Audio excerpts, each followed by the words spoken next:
सूअर को परहेज बताया गया कि मुसलमानों सूअर को खाना नहीं, छूना भी मत, क्योंकि ये संसार का सबसे गंदा जानवर है।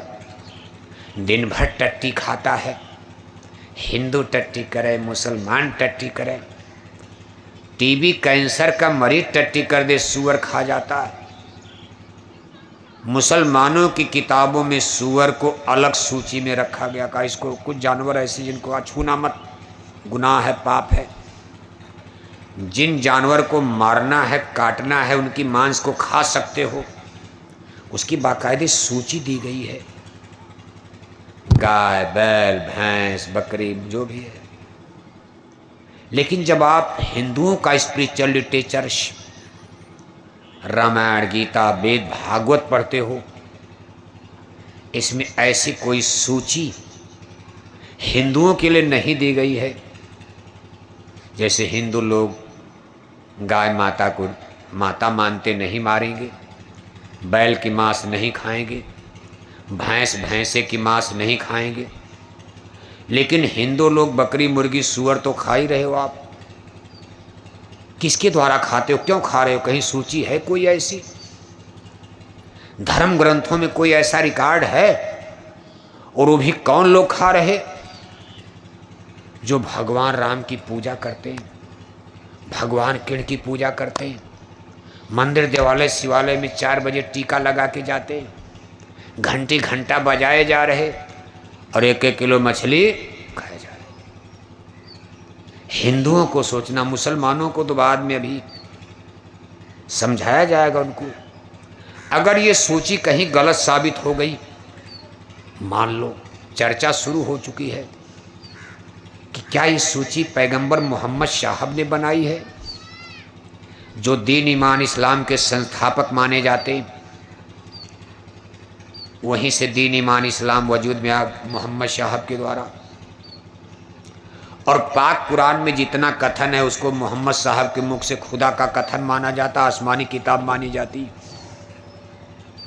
अभी मुसलमान भाई यही मानकर चले कि नबी साहब, ये नबी साहब की बनाई सूची है, और नबी साहब को, मोहम्मद साहब को हुक्म खुदा दे रहे हैं। खुदा का हुक्म होता था, उसी को लिखते थे, बताते थे, बोलते थे। लिखने पढ़ने का तो उनको समय नहीं मिला, बस बोल देते थे। उसमें कागज उगज तो था नहीं, मशीन थी नहीं। भारत में तो भोजपत्र 1400 साल पहले भारत में किताबें लिखी जाती तो भोजपत्र पर। लेकिन जहाँ मोहम्मद साहब पैदा, मक्का मदीना गांव, वो बिल्कुल रेगिस्तान था, बालू, पानी बरसता नहीं था, इसलिए वहाँ भोजपत्र ये सब भी नहीं था। वहाँ खजूर और ताड़ के नुकीले कटीले झाड़ियाँ, इसलिए वहाँ भोजपत्र भी मिलना कठिन, बड़ा गरीबी थी वहाँ। ये भी नहीं कि इंडिया से, भारत से या मंगा लिया जाए, पैसा भी नहीं था। उन लोगों के लिखने का ढंग चमड़े पर होता था, जैसे भेड़ का, बकरी का, ऐसे चमड़ा साफ सुफ करके उसी पर खोद करके, खुदाई कर, जैसे पत्थर पर खोदा जाता है। मोहम्मद साहब की आयतें जो बोलते थे, प्रवचन, सत्संग, वाणी, उनके साथ रहने वाले लोग उसको चमड़े पर लिखते थे।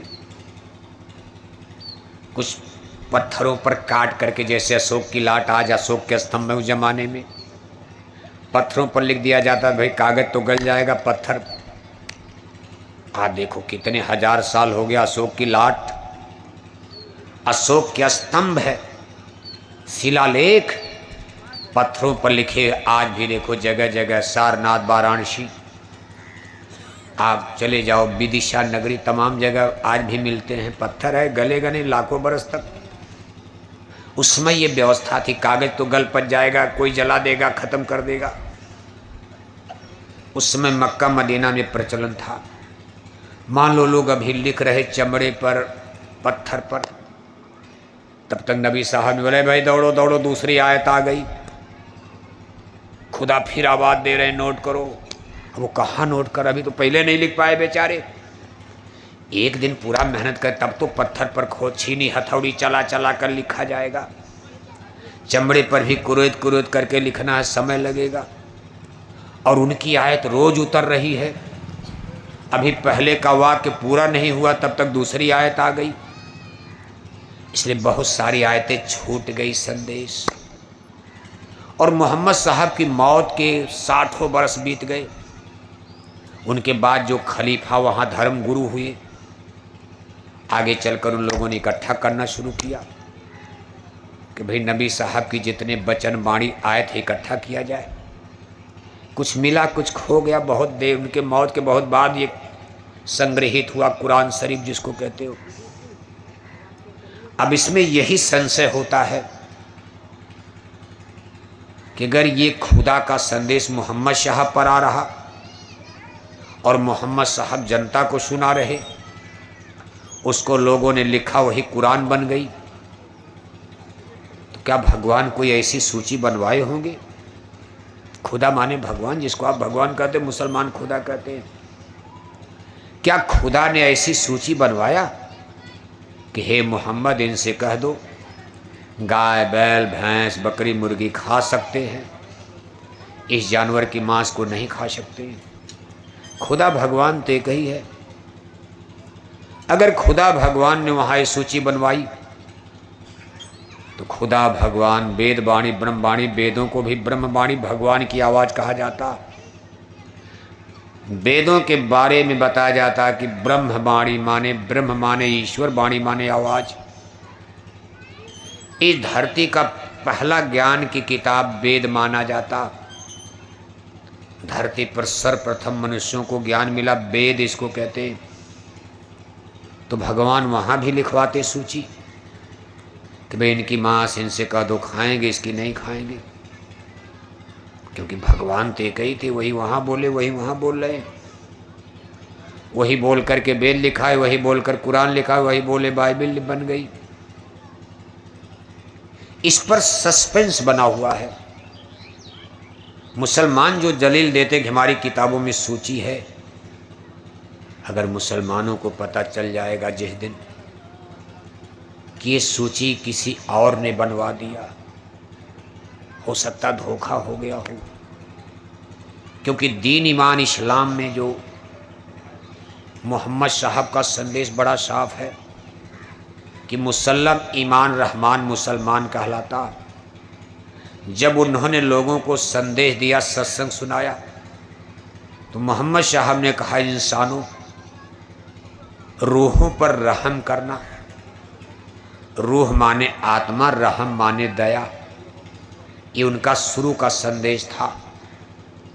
जैसे हिंदू ग्रंथ कहते हैं जीवों पर दया करो, ऐसे मोहम्मद साहब का पहला संदेश आया कि इनसे कह दो रूहों पर रहम करो, इन जीवों पर दया करो। आप मुसल्लम ईमान रहमान मुसलमान कहलाएगा।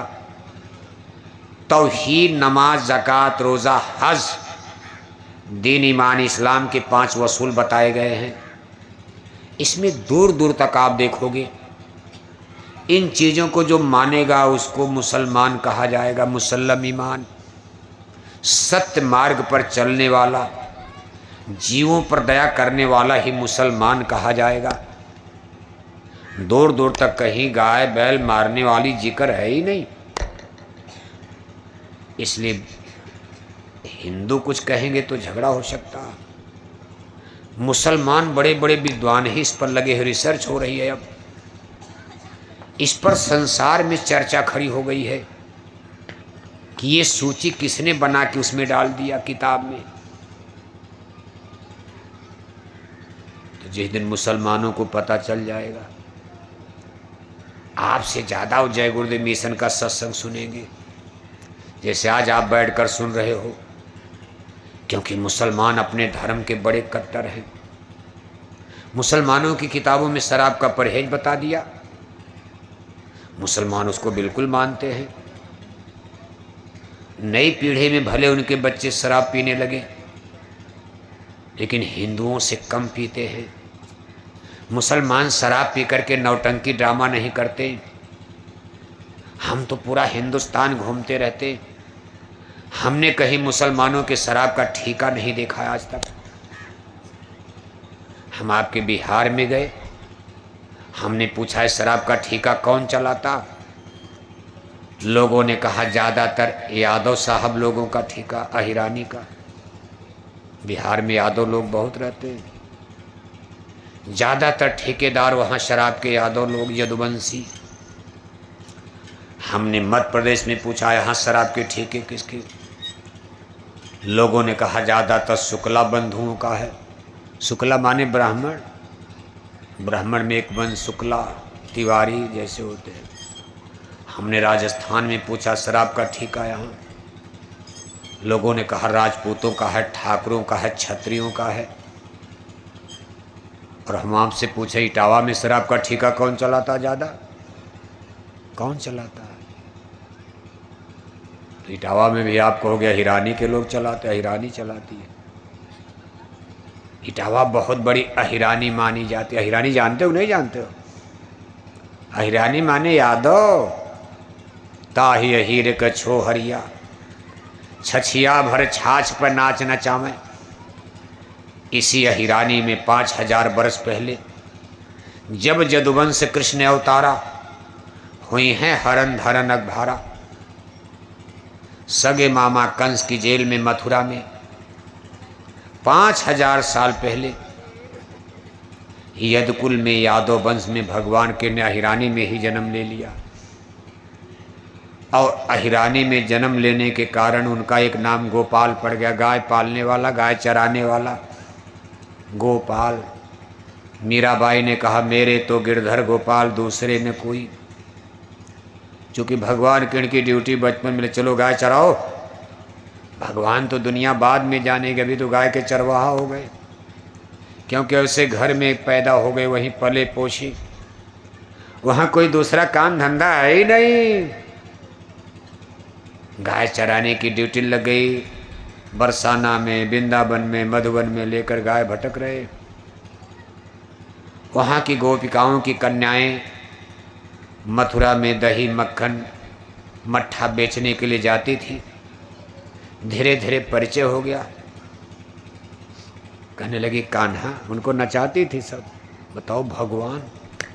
कहा कान्हा, हमने सुना तुम बड़ा अच्छा नाचते हो, अच्छा अपनी नाच दिखा दो, हम एक गिलास आपको मट्ठा देंगे। क्या देंगे?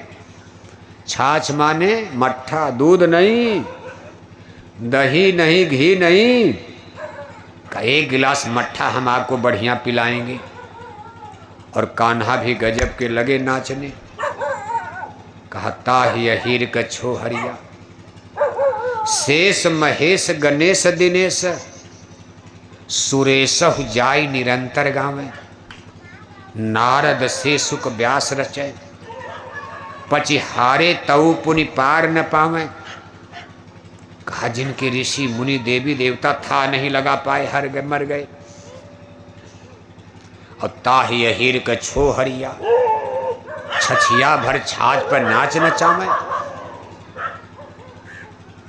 जिसका गुणगान करते करते सुर नर मुन जोगी थक गए, नहीं भेद लगा पाए ब्रह्मांड उस ब्रह्म पुरुष का।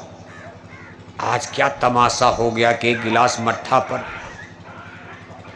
नंदगांव, गोकुल, वृंदावन, बरसाना की अहीरों की कन्याएं, गोपिकाएं एक गिलास मट्ठा पर उसको नचा रही हैं और कान्हा भी नाच रहे हैं। इसी को भगवान कहा जाता। लेकिन जब महाभारत में अपनी लीला दिखा दिया तो दुनिया दंग भरे, कहा तो भगवान है। ये मामूली नहीं, भगवान। अर्जुन को परिचय दे दिया। अर्जुन भी नहीं समझ पा रहे थे, साथ में हैं। कहा मैं रथ हाँकूंगा, चलो लड़ो। अर्जुन लड़ने से इनकार कर रहे। भगवान के ने कहा क्यों डर रहे हो, लड़ो, मैं तो हूं। अरे कहा केशव क्या करेंगे आप, भीष्म पितामह, गुरु द्रोणाचार्य सब महारथी उधर हैं, हमारी सेना देखिए। अब अर्जुन को डर लगने लगा। अरे भगवान के ने कहा मुझको मामूली पुरुष मत समझो, अरे तुम लड़ो, मैं तुम्हारे अंदर होकर काम करूंगा। अरे अर्जुन मैं ब्रह्म हूं, हे अर्जुन मैं इस ब्रह्मांड का सबसे पुराना पुरुष हूं। अर्जुन ने कहा मतलब? अरे कहा मतलब ये सूरज मेरे सामने बना है, मैं इतना पुराना पुरुष हूं कि मैंने इस सूरज को बनते देखा है। ये सब देखो गीता में लिखा है। भगवान श्री कृष्ण अर्जुन को परिचय दे रहे हैं कि सूरज मेरे सामने बनाया गया, चंद्रमा मेरे सामने बना, ये सब तारे धरती वर्ती मेरे सामने मैंने बनते देखा है। अर्जुन ने कहा केशव आप झूठ तो बोलेंगे नहीं, लेकिन ये चीज मेरे गले के नीचे नहीं उतर के आपने कब देख लिया? हमारी आपकी उम्र तो बराबर बराबर है, हम लोग साथ है धरती पर पैदा हुए। भगवान के ने कहा तुम नहीं समझ पा रहे, मैंने देखा है बनते। अभी अर्जुन कुछ सोच रहे तब तक भगवान कृष्ण ने 2 पत्ती और बढ़ा दिया। अरे कहा अर्जुन देखा नहीं, सच्ची बात है, सूरज मैंने ही बनाया है। अपना देखो असली भेद उन्होंने खोल दिया।